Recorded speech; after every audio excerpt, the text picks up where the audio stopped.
Meus irmãos, graça e paz. Amém? Ótimo. Vamos abrir nossas Bíblias?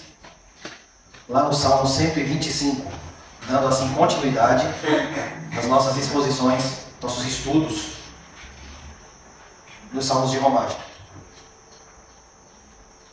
Na semana passada nós tratamos de outro tema aqui com o nosso irmão Vitor, mas hoje nós vamos retomar aos Salmos de Romagem, para nós meditarmos no que este texto sagrado nos diz. Todos encontraram? Será uma leitura em conjunto, tá certo? Então vamos ler todo mundo junto. Leiamos.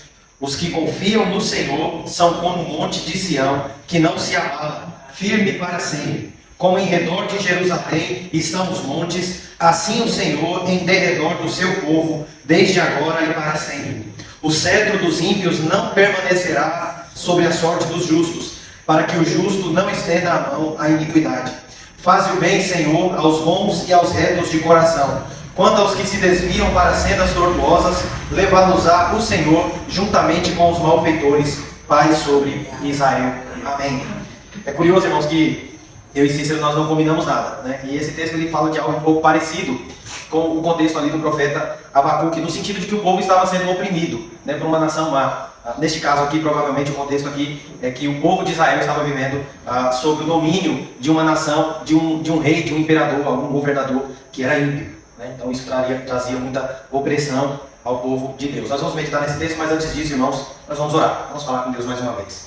Senhor, nós somos gratos a Ti, Pai, e nos rendemos diante de Ti, diante da Tua palavra, crendo, ó Deus, que esta é a Tua palavra, viva e verdadeira, Deus. Que não há, ó Deus, nada em Tua palavra que contenha erro, ela é a verdade absoluta, a verdade que nós devemos obedecer, a verdade que nós devemos aplicar nas nossas vidas. Que essa verdade, ó Deus, possa estar viva nos nossos corações, de modo que nós possamos agradar ao Senhor com o nosso viver. Essa é a nossa oração, em nome de Jesus. Amém. Então, irmãos, nós vamos meditar nesse salmo, e eu quero trazer aqui, como a gente sempre faz, um esboço para a gente ter uma visão geral, né, sobre o que esse tema fala, esse texto fala, sobre o que nós vamos conversar hoje. O tema é características de uma fé inabalável.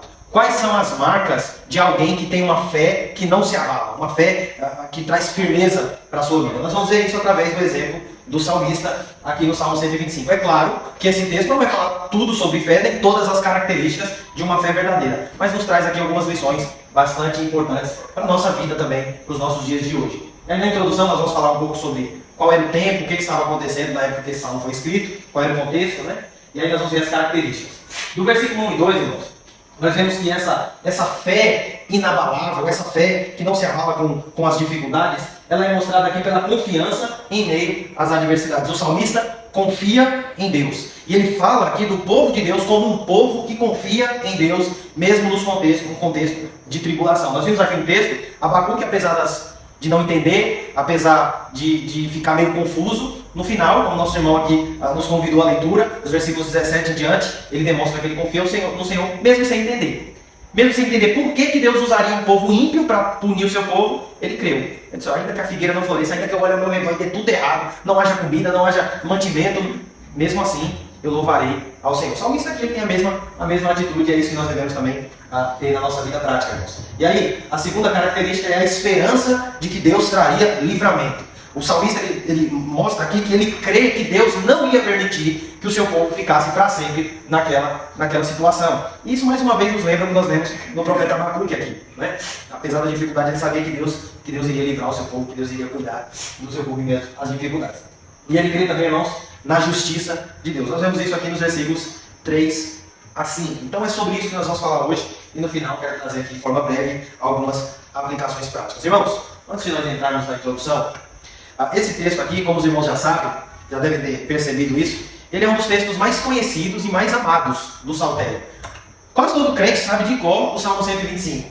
Né? Isso porque nós aprendemos ele desde criança. Esse salmo, por exemplo, existe uma canção que todo mundo aqui conhece, né? Os que confiam no Senhor são como os montes de Sião. E nós aprendemos essa música na igreja, quem é da igreja desde pequenininho, aprende na salinha da escola bíblica dominical, no departamento infantil, desde muito cedo, porque esse texto, de fato, ele é fácil de cantar, é fácil de decorar, e as verdades que esse texto nos traz são bastante confortadoras. É por isso que não é em vão que muitos amam e se apegam tanto a esse texto. Ele é bastante conhecido. E ele, irmãos, ele é mais um daqueles salmos de romagem que visam trazer esperança para o povo de Deus. Né? Nós já vimos aqui, em vários dos salmos que nós já estudamos, que o povo passava por várias dificuldades no caminho. Na sua viagem até Jerusalém, para ir para o culto, para ir para o templo, para participar das festas, eles passavam por várias dificuldades. O frio, o calor, os ladrões, as feras, enfim, muitos desafios. E eles, nos seus cânticos, eles expressavam a sua confiança de que Deus ia proteger, de que Deus iria guardar, de que Deus mesmo iria levá-los até lá para que eles obedecessem o que estava de acordo com a lei de Moisés. E isso, irmãos, nós já falamos aqui, reflete muito a vida cristã também nos dias de hoje. Na nossa caminhada até Jerusalém Celestial, na nossa caminhada até o céu, nós também enfrentamos muitas dificuldades aqui. Né? Todos nós aqui sabemos disso. Então esse texto é mais do que uma canção. É mais do que um texto que fala da realidade do povo judeu naquela época. É um texto que traz encorajamento para a nossa vida também quando nós passamos por momentos difíceis na nossa caminhada. Quando nós passamos por momentos difíceis, irmão, muitas vezes nós ficamos nos perguntando: o que eu vou fazer agora? Como que eu vou agir diante desse problema? Esse texto aqui nos ensina como nós devemos nos comportar diante desse contexto. Pegando aqui o que o nosso irmão já falou, quando nós olhamos para a nossa nação, para a corrupção, para as distorções que nós vemos nesse mundo, né? A desconstrução da família, uma sociedade totalmente contrária aos princípios da palavra de Deus, a preservação da vida e tudo mais. Como é que nós nos comportamos, irmãos, diante disso? O que nós devemos fazer? Né? Como nós devemos demonstrar a nossa fé? Esse texto nos ajuda nesse sentido. E aí, irmãos, começando aqui a pensar sobre o contexto, a gente percebe que nós não sabemos quem foi que escreveu esse salmo. Diferente de alguns aqui, da semana retrasada, por exemplo, nós vimos que foi Davi quem escreveu, o rei Davi. Né? Mas aqui não diz, não há nenhuma evidência interna, ou seja, no texto, que nos mostre quem foi que escreveu. Apenas diz Cântico de Romagem, não é isso? Abaixo do título aí, sugerido pela Sociedade Bíblica. Então veja, nós não sabemos. Mas nós sabemos que eles eram usados nesse momento em que o povo saía da sua cidade e ia até Jerusalém. Essa é a única informação que nós temos. Né? O povo que vivia nas mais diversas regiões, quando chegava a data das festas religiosas, das festas que eram celebradas em nome do Senhor, o povo ia até Jerusalém e este era um dos salmos que eles iam cantando nessa peregrinação. Irmãos, a segunda informação aqui tem mais a ver com o nosso objetivo. Né? O nosso objetivo ao estudar esse texto. O nosso objetivo é receber aquilo que o povo de Deus expressava, aquilo que o povo de Deus também recebia nessas peregrinações. Que é receber, irmãos, exatamente o conforto da parte do Senhor. Esse encorajamento, esse fortalecimento da parte de Deus. Esse poema inspirado, como eu já disse, ele não era apenas uma música, não era apenas uma canção. Era uma forma de adorar a Deus enquanto ia para o templo, mas também era uma forma de conforto, né? de encorajamento da parte de Deus. Quando o povo cantava, eles estavam cantando não apenas a Deus, mas estavam cantando uns aos outros. Isso até me lembra o que já foi dito aqui pelo nosso irmão presbítero Wesley, né? Quando ele trouxe um estudo aqui sobre música no culto, os irmãos devem se lembrar, pouco tempo antes da gente começar a ter culto aqui, ele falou sobre como quando nós estamos na igreja, em comunidade, nós não estamos cantando apenas para Deus. De certa forma, nós cantamos uns aos outros. Sabia disso? Porque quando nós declaramos quem Deus é, quando nós declaramos como Deus cuida da igreja, como Deus nos ama, nós estamos dizendo também aos nossos irmãos, nós estamos de certa forma ensinando a eles também. A música no culto também ensina, também tem esse valor pedagógico, instrutivo. Então nós cantamos a Deus, mas também quando nós meditamos na letra, nós meditamos no que Deus faz, na forma como Ele cuida do seu povo, nós também somos confortados nesses momentos de dificuldade. É isso que acontecia, irmãos, com o povo de Deus. Era uma forma de adorar, era culto a Deus mesmo durante a peregrinação, mas também era uma forma de receber consolo da parte de Deus. E o contexto, irmãos, o contexto propriamente dito, provavelmente é que o povo estava vivendo, irmãos, um período de opressão. Provavelmente eles tinham ali em Israel algum governador, algum rei que estava oprimindo o povo. Talvez fosse o contexto aqui do exílio, como o texto que nós lemos, né? Os babilônios, né? Os caldeus invadiram Judá, o reino do sul, e dominaram aquele território, a terra prometida, aquele espaço da terra prometida. Provavelmente era um período mais ou menos como esse, em que o povo estava vivendo debaixo de um império ímpio, de um reinado ímpio. E aí o povo sofre com isso. O povo padece diante desse contexto. Opressão, injustiça, em todo esse contexto de tribulação. E a opressão, irmãos, e o mau exemplo dos ímpios, eles poderiam corromper o povo de Deus. O salmista vai mostrar isso no versículo 3. Ele diz que Deus iria cessar aquele sofrimento, porque diante daquele sofrimento o povo poderia pecar. É isso que o salmista diz aí no versículo 3. Talvez o povo poderia ser levado à idolatria, a adorar outros deuses, a corromper o culto a Deus, poderia ser levado à imoralidade, a quebrar os mandamentos de Deus, praticar coisas que Deus condena. E frente, irmãos, a essa dificuldade, o povo poderia desanimar. O povo poderia desistir, talvez até se misturar com os ímpios, se aliar a eles. Esse era o perigo que o povo de Deus estava enfrentando, o perigo de viver no pecado como aqueles reis, aqueles governadores viviam também. Então, irmãos, essas palavras do Salmo aqui, elas são também santificadoras. Elas nos ajudam a vencer o pecado. Veja, ter uma fé inabalável não é apenas ficar firme diante das dificuldades, é não cair no pecado diante das dificuldades. Porque veja, irmãos, as dificuldades elas sobrevêm não apenas para nos desanimar. Já percebeu? Quando você passa por um momento de tribulação, aquilo não te deixa apenas triste, aquilo pode te levar a pecar. Vários pecados. Pecado, por exemplo, de deixar de confiar em Deus. Pensar, Deus não me ama, Deus não está preocupado comigo, eu estou sozinho nessa. Talvez o de reclamar. No caso do profeta Abacuque, ele não estava exatamente reclamando. Ele estava fazendo uma queixa diante de Deus, uma lamentação. Né? Isso não é problema. A própria Bíblia tem um livro inteiro só de lamentações. Mas as dificuldades, além de desanimar, ela pode nos levar, irmãos, a murmurar. Fazer como o povo fez no deserto. Né? Quando o povo saiu ali pela peregrinação no deserto. Então, o povo estava aqui diante desse desafio. Nós também passamos por essas mesmas dificuldades. Quantos de nós, irmãos, não já pecamos por causa das dificuldades que nós enfrentamos? Às vezes por tentar resolver as coisas do nosso jeito, ou por reclamar, ou por perder a esperança, deixar de confiar em Deus, né? Ou xingar, ou reclamar. Enfim, nós muitas vezes agimos assim. Às vezes recorremos a outras formas de resolver o nosso problema, em vez de orarmos, de confiar no Senhor, de pedir ajuda a algum irmão, né? Deixar de confiar na comunhão, na comunhão com os nossos irmãos. E como nós passamos por essa mesma dificuldade que o povo de Deus aqui estava passando. Né? Esse contexto aqui é muito parecido com o nosso. Né? Nós vivemos muitas vezes debaixo de um governo, na maioria das vezes, irmãos, um governo ímpio. Como já foi falado aqui, a sociedade hoje abandonou os padrões da Escritura. São poucos aqueles que ainda defendem, ou pelo menos tentam defender o que a Escritura ensina, aquilo que é correto pela lei de Deus, pelo bom senso. Né? Nós vivemos nesse contexto também complicado. E aí, irmãos, muitos ali poderiam se esquecer das promessas de Deus, se esquecer da aliança de Deus, de como Deus tem cuidado do seu povo, e viver no pecado. Por isso o salmista ora. Esse texto é um texto em que ele faz uma declaração sobre a fé do povo de Deus, mas também é um texto que ele ora. Ele ora para que Deus cesse aquela tribulação, para que o povo não caia no pecado.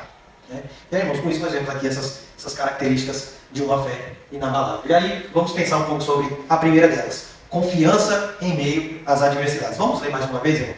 Os versículos 1 e 2. E perceba como o salmista fala aqui da confiança inabalável, da fé, mesmo em meio às dificuldades. Leiamos. Os que confiam no Senhor são como o monte de Sião, que não se abala, firme para sempre. Como em redor de Jerusalém estão os montes, assim o Senhor em derredor do seu povo, desde agora e para sempre. Então vejamos. As primeiras palavras do Salmo, né, esses dois primeiros versos, revelam já de cara um tema central. Sobre o que o Salmo 125 fala? O Salmo 125 é um canto de confiança.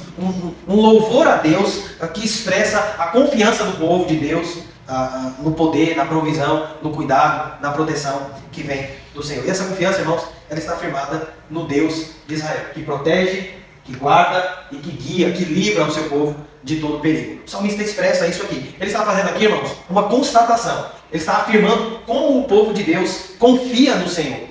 Não é? Eu sei que às vezes, irmãos, em alguns momentos da nossa vida, eu ou você, passamos por momentos em que a nossa confiança não está lá muita coisa. Né? Às vezes a gente dá uma oscilada, deixa de confiar em Deus. Mas falando em termos gerais, a marca da igreja é um povo que confia em Deus. Né? A igreja é um povo que tem essa característica, tem esse atributo, confiar no Senhor. E isso fica muito claro na música que nós cantamos, na forma como nós oramos, nas pregações que nós pregamos. Todos os nossos atos como igreja, como povo de Deus, devem revelar isso, irmãos. Que nós confiamos no Senhor. Nós não confiamos em nós mesmos, nós não confiamos no dinheiro, nós não confiamos em políticos, nós não confiamos no que um homem pode fazer por nós nossa confiamos na nossa influência, na nossa inteligência, na nossa sabedoria. Não. Embora essas coisas possam nos ajudar em algum momento, nós confiamos no Senhor. É Ele que é a nossa esperança em momentos de tribulação. Porque muitos de nós aqui, irmãos, já passamos por momentos em que essas outras coisas não resolveram o nosso problema. Não é verdade? Você e eu já passamos por momentos em que o dinheiro não resolveu. O dinheiro não era suficiente para resolver o seu problema. Talvez uma perda de um parente amado, talvez o dinheiro não pôde resolver esse problema, não é verdade? Talvez você passou por um momento de tribulação que o político A ou o político B não pôde te ajudar. Talvez você passou por um momento em que, por mais que você seja a pessoa mais desenrolada, naquele momento você falou, não consegui resolver.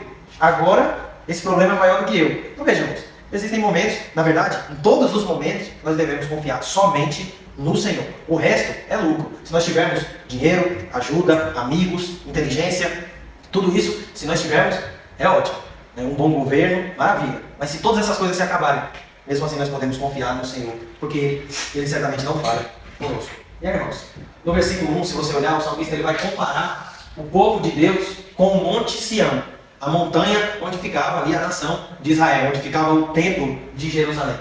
O salmista está dizendo, o povo de Deus é como esse monte, como essa montanha. E aqui, irmãos, o ponto de comparação é a estabilidade do monte. O monte ele é firme, ele é duro, ele é resistente. Não é assim, a montanha pode vir a chuva, pode vir o vento, pode vir o terremoto. Por mais que ele passe por essas provações, por essas dificuldades, ele se mantém ali, firme, duro, imutável. Nesse sentido, o povo de Deus é como um monte. Assim como o monte é forte e seguro, assim é o povo de Deus. Isso fica claro quando nós lemos o versículo 1. Os que confiam no Senhor, né? O seu povo, os que confiam no Senhor são como o monte de Sião que não se abala, eles permanecem firmes para sempre. Porém, irmãos, é importante nós entendermos aqui que o salmista está falando aqui somente do povo de Deus, tá certo? É claro que muitos israelitas ali, mesmo não tendo fé no Senhor, mesmo não sendo fiel ao Senhor, de certa forma desfrutavam de algumas bênçãos de Deus sobre aquela nação, né? A graça comum de Deus, né? A bondade de Deus que é distribuída a todas as pessoas. Porém, irmãos, isso aqui que o salmista está falando só se aplica aos crentes. Ele está falando que somente o povo de Deus, que habita em Israel, mas aqueles que são fiéis, que são santos, que observam os mandamentos do Senhor, esses sim, é a eles que ele está se referindo, esses sim são firmes, são inabaláveis, não se abalam diante das dificuldades. Ou seja, essa palavra aqui é para os verdadeiros crentes dentro do povo de Israel. Era comum, irmãos, que houvesse no meio do povo de Deus aqueles que se desviassem, né? Aqueles que se envolvessem com idolatria, com imoralidade, que quebrassem de forma obstinada mesmo as leis de Deus. Então, por isso o salmista ele está falando especificamente ao povo de Deus. E, irmãos, tem uma frase do Augusto Nicodemos que ele explica para nós o que significa de fato confiar no Senhor. É uma citação um pouco grande, eu vou ler aqui porque a letra ali está um pouco pequena. Olha o que o Augusto Nicodemos diz no seu livro sobre os Salmos de Romagem. Ele diz assim: é bom lembrar o que significa confiar no Senhor. A confiança em Deus não era somente uma atitude de pensamento positivo ou concordar que Deus existe. Aqui no contexto, bem como em toda a Bíblia, confiar no Senhor significa firmar-se na palavra dele, receber de Deus uma palavra e colocar sua vida, guiar suas ações e fazer suas escolhas com base naquela palavra. Por quê? Porque foi Deus quem disse, e Ele é o Criador, Ele é o Senhor, o Todo-Poderoso, Ele é fiel e não mente, não muda. O que Ele diz vai acontecer. Confiar em Deus é você viver pela palavra dEle, colocar sua vida no que Ele diz e dirigir suas atitudes por tudo aquilo que Deus já falou. Então vejamos, confiar em Deus não é dizer assim, não, Deus existe. Não, eu confio em Deus para tudo. Mas se você sair pela rua perguntando para as pessoas se elas confiam em Deus, a maioria vai dizer que confia. Não, confio demais. Mas confiar não é saber que Deus existe. Não é só isso. Não é saber assim, não, Deus existe, foi Ele que criou todas as coisas. Isso não é confiar no Senhor.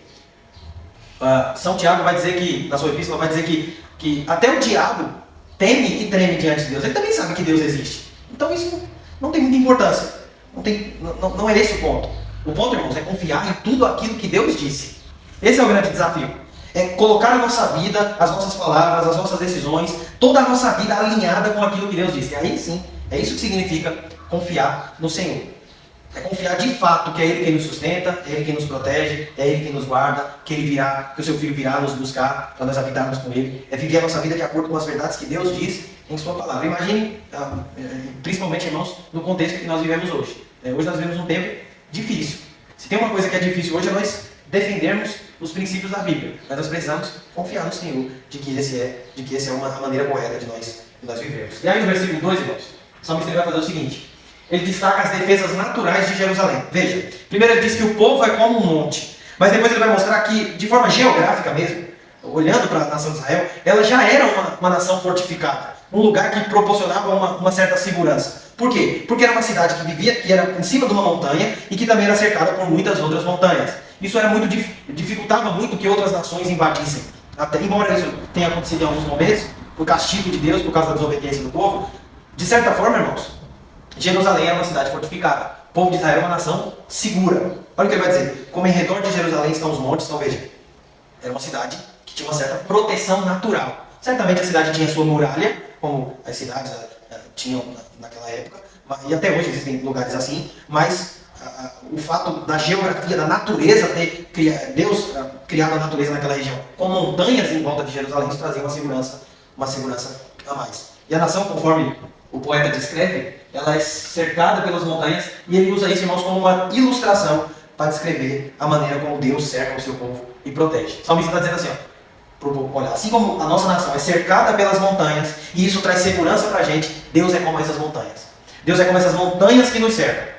Deus ele nos protege, Ele está ao nosso redor, assim como essas montanhas cercam a nossa nação. Ele diz isso de forma bastante clara. Como ao redor de Jerusalém estão os montes, assim o Senhor em derredor do seu povo. E aí, irmãos, vai nos chamar a atenção aqui duas coisas. Uma coisa que nós vemos nos dois versículos que nós já lemos. Que essa segurança, irmãos, ela é para sempre. Veja o que diz o final do versículo 1. Ele diz que o povo de Deus é como um monte de Sião, firme, para onde? Para sempre. E aí no versículo 2, ele vai dizer que Deus é como os montes ao redor da cidade, desde agora e para sempre. Então veja, a proteção que vem do Senhor, irmãos, ela é perpétua, ela é eterna. Deus sempre cuida do seu povo, independente das adversidades, dos problemas, das dificuldades, dos inimigos. Deus sempre protege o seu povo. Irmãos, isso tem a ver com o pacto que Deus fez com o seu povo, com a aliança, o compromisso que Deus tem com o seu povo. Deus cuida de nós, não é porque Ele é bom, não é porque nós somos bons, aliás. Né? Ele é bom sim, tá bom? Não é porque nós somos bons, não é porque nós merecemos, é porque Deus jurou. Deus jurou pelo seu próprio nome que cuidaria de nós, que seria fiel no seu compromisso de cuidar com o seu povo. Várias passagens, irmãos, várias passagens, vários salmos destacam a maneira como Deus cuidou do seu povo ao longo da história. Várias. Vários salmos dizem que como Deus cuidou do seu povo de geração em geração, desde o deserto, tirando o seu povo das mãos de Faraó, Deus tem cuidado durante a peregrinação, durante a tomada ali da terra prometida, durante as invasões, os exílios, mesmo quando o povo estava em outras nações, exilados, sendo oprimidos, Deus estava ali cuidando do seu povo. Isso é um ponto, irmãos, importantíssimo. E Hebreus vai dizer que Jesus Cristo é o mesmo ontem, hoje e sempre. Então veja, o mesmo Deus que cuidou do povo de Israel há milênios de anos atrás, é o mesmo Deus que cuida de nós. Isso é confortador, irmãos, porque nós podemos saber que o mesmo Deus que cuidou da gente hoje, vai cuidar da gente amanhã de novo. E depois de amanhã, e assim por diante. Nós podemos confiar que Deus ele nos protege, nos guia, nos livra de todo perigo.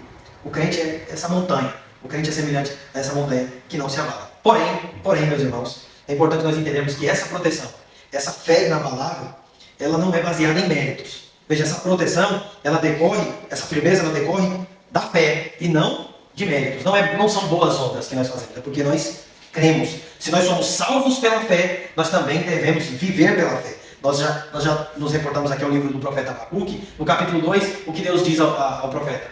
Ele diz, que também iria castigar os caldeus, eles também receberiam a devida punição, e Deus diz que o justo viverá pela fé. Então veja, é isso que nós devemos expressar, irmãos, na nossa vida. O fato de confiarmos em Deus é o que nos torna inabaláveis. Não é porque somos fortes, é porque o nosso Deus é forte. Não é porque nós somos bons, é porque o nosso Deus é bom. Esse é o ponto central da nossa fé.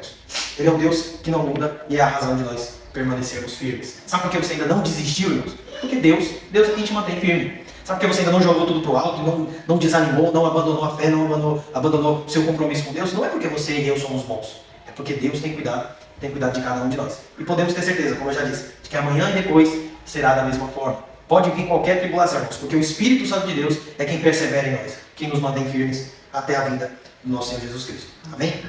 E aí, irmãos, o segundo e último ponto da nossa reflexão, essa segunda característica, é a esperança que o salmista expressa aqui no livramento. Ele crê que Deus iria livrar o seu povo, iria trazer justiça sobre aqueles que faziam que era mal sobre a nação de Deus. Eu quero que você note, irmãos, a palavra cetro, aí no versículo 3. Isso reforça a ideia que eu já defendi aqui no contexto. Eu disse que provavelmente o contexto aqui é um contexto em que o povo estava vivendo sob a opressão de um governo ímpio.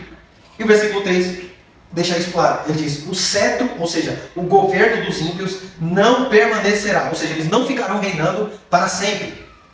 Para que o justo não estenda a mão à iniquidade. Então veja, talvez aqui seja uma alusão ao exílio, como eu já disse, talvez no próprio contexto nós já falamos aqui, quando Deus permitiu que outros povos invadissem a nação e dominassem o povo. E apesar disso, irmãos, apesar dessa opressão, apesar dessa dificuldade, o salmista, ele expressa aqui a sua confiança no Senhor. Ele expressa, irmãos, a confiança de que Deus iria trazer livramento para o seu povo oprimido. Deus colocaria um limite. Deus iria cessar aquela opressão. Ela não iria permanecer para sempre. E a segunda parte do versículo, irmãos, ela nos mostra que os ímpios poderiam levar o povo de Deus a pecar. O salmista diz que crê que Deus iria botar um fim.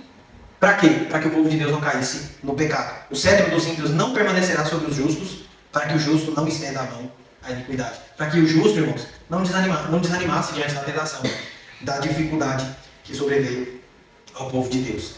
E aí, irmãos, Ele sabia que o povo de Deus podia pecar, talvez até se aliar aos ímpios, talvez, quem sabe, tentar resolver do seu próprio modo, tentar se livrar da opressão de uma forma a confiar no homem, na força do braço mortal. E o salmista ora para que Deus tenha misericórdia do seu povo e expressa também a sua confiança no Senhor.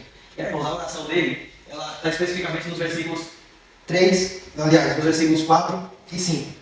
Os versículos de 1 a 3, o salmista fala aos seus irmãos, ele fala ao povo. Ele está fazendo aqui uma declaração, uma constatação de que o povo de Deus tem uma fé inabalável, mesmo diante das dificuldades, e que Deus tiraria eles daquelas dificuldades para que eles não pecassem. Mas agora, irmãos, versículos 4 e 5, o salmista ele fala para Deus.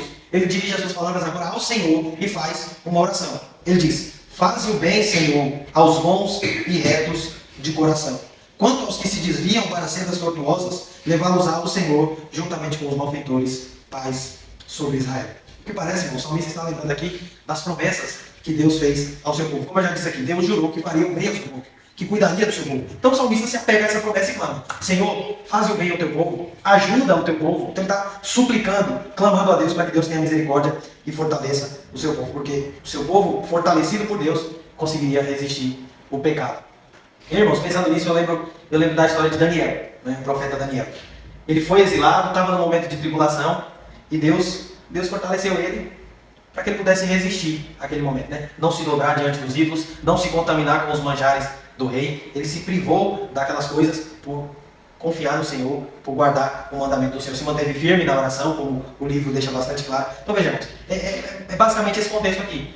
O salmista ora para que o povo de Deus esteja firme, para que Deus faça o bem a eles, para que eles naquela ocasião não caíssem no pecado. Isso nos ensina, irmãos, uma lição bastante clara aqui. Quando nós estamos passando por momentos de tribulação, é isso que nós devemos fazer: orar. Às vezes nós recorremos à oração como se ela fosse o nosso último recurso, como se fosse algo assim, que quando nós não temos mais o que fazer, aí nós oramos. Mas não, irmãos. O salmista mostra aqui que a oração é a sua arma principal. Ele ora sabendo que se Deus fizer o bem ao seu povo, eles não iriam cair no pecado, eles não iriam incorrer no erro. E se eles caíssem, o problema, irmãos, é que além de ofender a Deus, eles seriam julgados. O verso 5 deixa isso de forma bastante clara. Quando nós olhamos aí o verso 5, o salmista ele reconhece que os malfeitores, eles não dominarão para sempre. Ele sabe que Deus vai trazer justiça aos malfeitores. E todos aqueles que se desviam, todos aqueles que se aliam aos pecadores, serão julgados juntamente com ele. Então veja, irmãos, o salmista está fazendo é o seguinte: ele ora para que o povo não caia no pecado, porque se cair, vai ser julgado junto com os pecadores, com os malfeitores. Não é isso que diz o versículo 5? Quanto aos que se desviam para sendas tortuosas, ou seja, caminhos tortuosos, ele diz que o Senhor vai levar eles juntamente com os malfeitores, ou seja, serão julgados juntamente com os ímpios. Então ele ora para que Deus tenha misericórdia do seu povo, para que eles não sejam alvo da ira de Deus no dia que Deus trouxer justiça. E aí, irmãos, algumas aplicações para a gente encerrar a nossa meditação. Primeiro, nós, irmãos, como povo de Deus, nós devemos sempre estar preparados para enfrentar as adversidades e os inimigos, em vez de esperar benefícios deles. O que nós devemos estar sempre preparados, irmãos, é para esse contexto aqui parecido com esse do salmista. Às vezes nós esperamos bondade do ímpio, às vezes nós esperamos bondade da sociedade, às vezes nós esperamos bondade do governo. Mas veja, irmãos, nós vivemos num mundo caído, um mundo que está distante de Deus, cada vez mais afastado dos mandamentos do Senhor. O povo de Deus sempre enfrentou isso aqui. Ao longo de toda a história, desde o início da história do povo de Deus, o povo de Deus passou por esse momento de tribulação. Israel passou por isso. A igreja passou por esse momento de opressão, sendo dominados pelo povo ímpio. No tempo de Jesus, o povo era dominado pelo Império Romano. O próprio Jesus, irmãos, passou por essas tribulações, né? E esse já é a nossa próxima aplicação. Jesus Cristo, irmãos, ele é o exemplo máximo disso aqui que nós estamos falando. Jesus enfrentou adversidades desde a infância. Desde que Jesus nasceu, tentaram matar ele, não foi? E ele teve que fugir com a sua família. Veja, quando Herodes tentou matá-lo quando era bebê, quando as autoridades religiosas, políticas viviam confrontando Jesus, buscando uma forma de tirar a vida dele, e isso de fato aconteceu, né? Isso culminou na sua crucificação, mas a ressurreição de Jesus, meus irmãos, demonstrou que a recompensa por ele ter confiado em seu Pai. Jesus Cristo confiou no Pai até o fim. Ele cumpriu a sua missão. Por isso ele conseguiu ser vitorioso diante daquelas dificuldades. E é isso, irmãos, que nós devemos demonstrar também na nossa vida. A nossa vida deve ser parecida com a de Jesus em todos os aspectos, inclusive nesse que nós temos. E aí, por último, a última aplicação, nós precisamos crer, irmãos, que Deus traz livramento ao seu povo. Deus não vai impedir que nós passemos por sofrimento. Isso vai acontecer. Às vezes nós passamos por momentos difíceis, momentos de tribulação, e essas adversidades elas vão vir. Com certeza elas vão vir. Porém, meus irmãos, Deus nos guarda delas. Deus nos sustenta em cada uma delas. Pode ser ela qual for.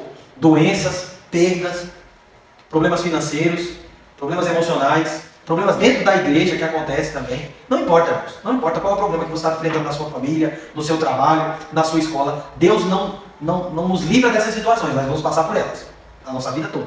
Mas Deus nos guarda, irmãos, e nos abençoa nesses momentos. Ele não permite que nós sejamos destruídos. Isso nunca vai acontecer, porque Deus jurou pelo seu próprio nome. Deus fez esse pacto conosco, que Ele cuidaria de nós. Às vezes, irmãos, nós ficamos desesperados além da conta. Essa é a verdade. Quando nós ouvimos notícias de leis, de decretos que são promulgados pelo governo, às vezes nós ficamos desesperados demais. Às vezes nós vemos alguns cristãos postando algumas coisas na internet. Às vezes, é claro que nós ficamos espantados com algumas coisas que acontecem. Se você perdeu o espanto, isso é perigoso. De fato, o que esse mundo faz, irmãos, deve nos espantar mesmo, deve nos causar esse choque. Mas não o desespero, não a falta de esperança. O presidente pode decidir o que for. O Supremo pode decidir o que for. Pode o prefeito aqui da nossa região decidir o que for. Não importa a situação, não importa a perseguição à igreja, não importa a perseguição ao povo de Deus. Deus sempre vai cuidar de nós, irmãos. Coisas piores já aconteceram com o povo de Deus. Coisas muito piores ainda acontecem com o povo de Deus. E mesmo que eles morram, percam a sua vida, eles não estão sendo destruídos. Eles não estão perdendo o seu galardão no céu. Eles não estão perdendo a sua comunhão com Deus. Então não pensem que essas coisas que acontecem, que como já foi destacado aqui algumas delas, né, leis que aprovam coisas que são contrárias à vontade de Deus, né, como aborto e coisas desse tipo, quando essas coisas são aprovadas, essas coisas acontecem, não significa que nós perdemos, irmãos. Não significa assim, não, Deus perdeu para o governo agora, Deus perdeu para o mundo. Não, o diabo venceu Deus nessa situação. Não, irmãos. Deus tem o controle de toda a história. Deus é quem domina sobre todas as coisas. Deus nos cerca, nos protege, nos livra das adversidades desse mundo. Os que são de Deus vão permanecer firmes até o fim, mesmo diante das tribulações. Não foi em vão, irmãos, que Jesus Cristo morreu por nós. Seu sacrifício nos livra da condenação que estava reservada para nós, que está reservada para os ímpios, e nos traz paz. Essa mesma paz que o salmista fala aí no final do versículo 5. Essa paz nós podemos desfrutar, porque Deus é quem cuida de cada um de nós. Amém? Então que Deus nos conforte com essa palavra. Que Deus nos traga esperança com essas palavras. Que nenhum de nós aqui venhamos desanimar. Eu sei que a gente se entristece, às vezes a gente desanima diante das dificuldades, mas nós precisamos confiar que Deus nos mantém firmes. Porque assim como as montanhas cercam a cidade de Jerusalém, assim também Deus cerca o seu povo. Jerusalém, a nova Jerusalém, irmãos, a nova Israel é a igreja. E assim como Deus protegia e cuidava da antiga Israel, Ele também cuida e protege da nova Israel, que é a sua igreja, o seu povo. Amém? Vamos orar? Vamos agradecer a Deus.